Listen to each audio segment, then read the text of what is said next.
Ganito yan. Kasi nag-start yan nung birthday ni VP, nung May 31 sa The Hague. After nung birthday celebration ni Inday, nagkagulo na dun sa The Hague. So, Maharlika started attacking yung mga organizers nung birthday ni Inday Sara.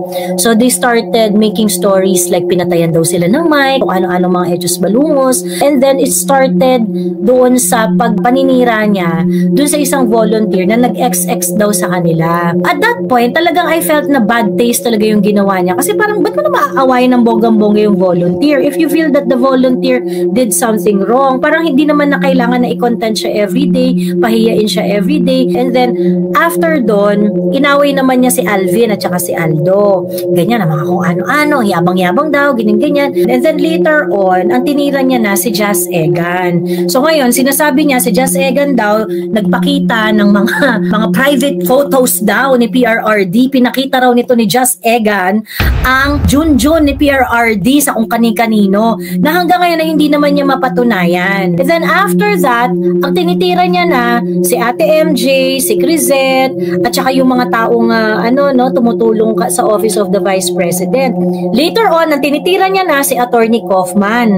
So dumating na tayo dun sa punto na pinagbibintangan niya na yung mga for example, tinrush niya yung Salamat PRRD book, illegal daw ito, ganyan-ganyan. Pinagkakapirahan daw si PRRD, nila Crisette. If you haven't noticed, Maharlika is really the Trojan horse. She is really here sa cyberspace because she wants to serve her own purpose, her own interest, ganyan. Maharlika is for Maharlika. Hindi siya talaga kasangga natin ng mga Duterte supporter.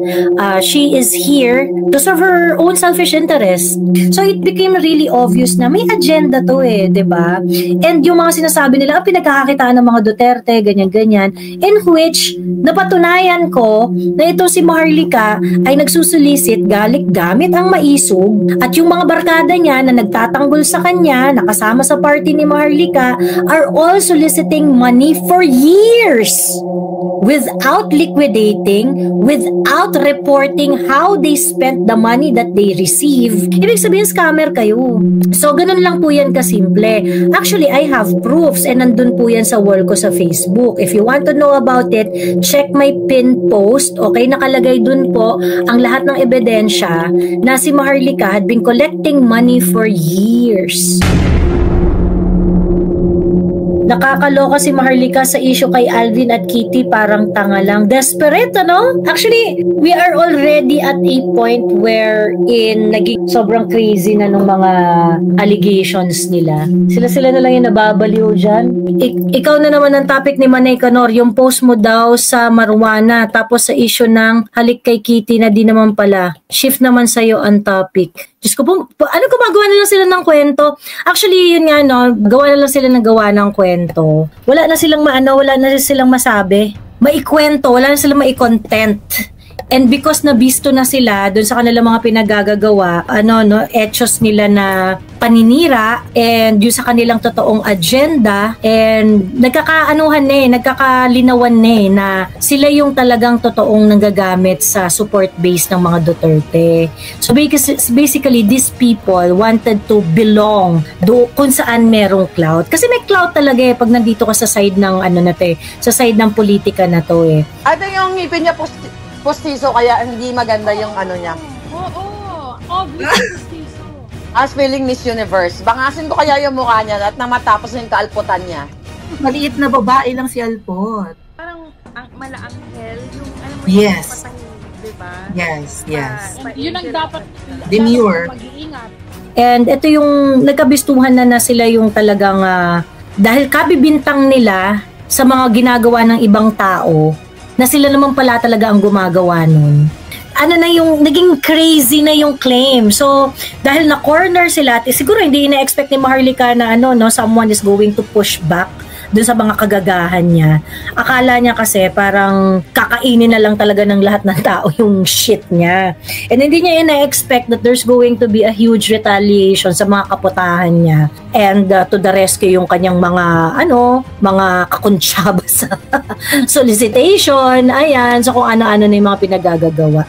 It's gonna get crazier and crazier. So, expect na hindi naman titigil yung mga yan eh. Miss Joy, ano po nangyari ni Maharlika? Nakakahalata na po ako, sabi ni Jonas Ross. Okay. Ay, nako, Diyos ko po. Siguro, mga 2 months na po kayong late tungkol dyan kay Maharlika. May, June, July, August. 3 months late na po kayo. So, for the nth time, ulitin ko yung mga pangyayari tungkol dito kay Maharlika.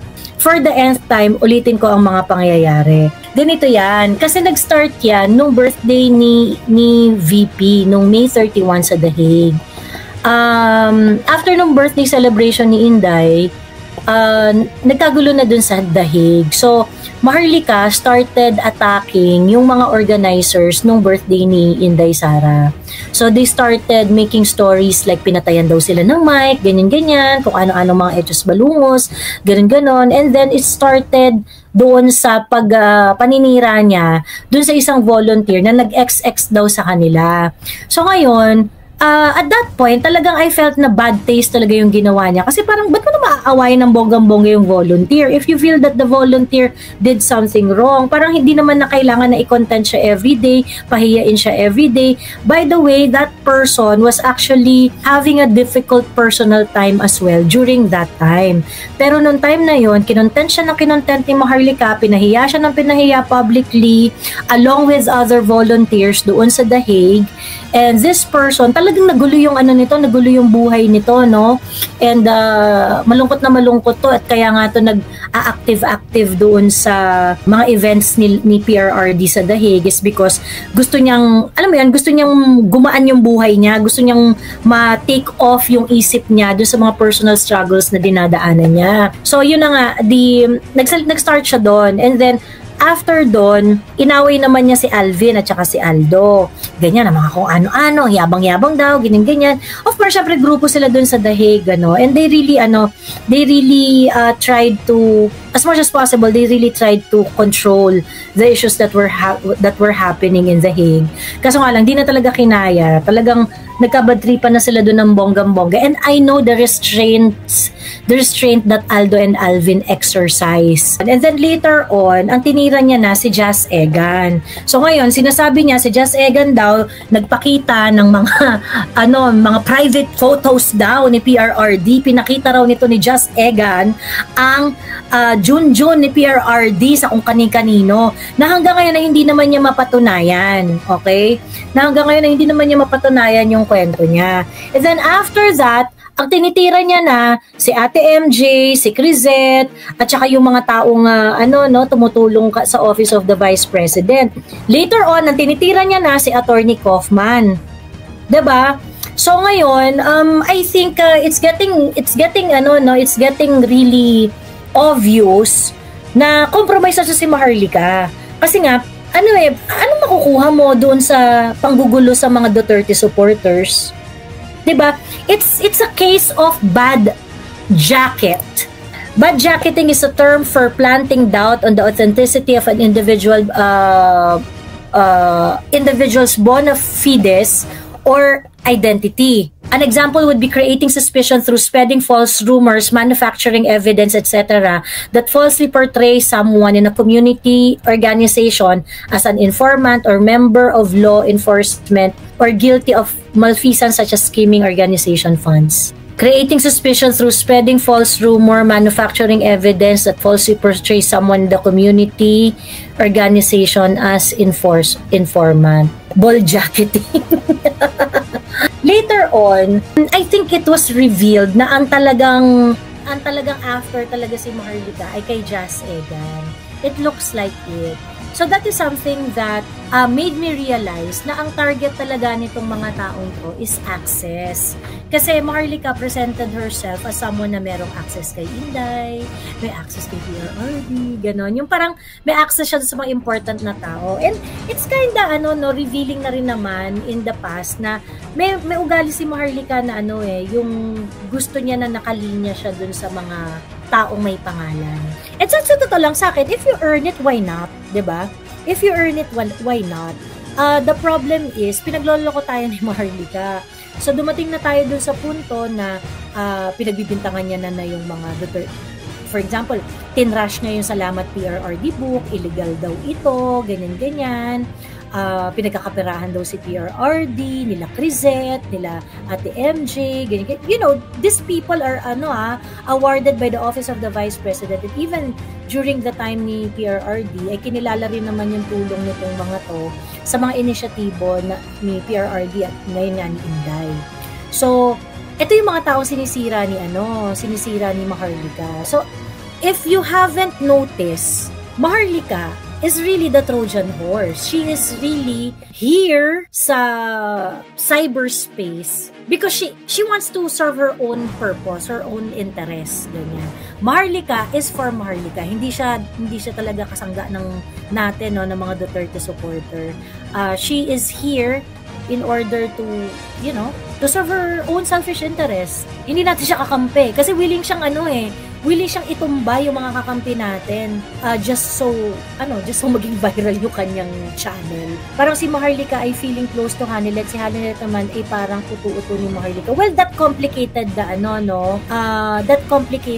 the story. Kasi nga, it looks like, siguro parang, ito na yung mga kwento sa mga tabi-tabi, na mukhang si Hanilet, nagsiselos kay Just Egan, ganyan-ganyan. Pagkatapos, siguro, baka nagkwento si Hanilet, na bad trip siya dito kay Just Egan. Ito namang Maharlika, nagmamagaling. Say no more! Ako nang bahala kay Just Egan! Why has this become a huge issue? Kasi, yung mga inisyo ni Maharlika na iba't iba tungkol kay Just, tungkol dun sa ibang, yung thrust ng issue niya kay Just is something that should not be talked about in public. I mean, let us assume, for the sake of argument, let us assume na totoo yung mga kwento niya na, nilalandi niya si PRRD, kinemi. Let us say, for the sake of argument, it is true. It is something that you're not so... Kasi ang ginawa kasi ni Maharlika doon, gumawa pa siya ng ilang series.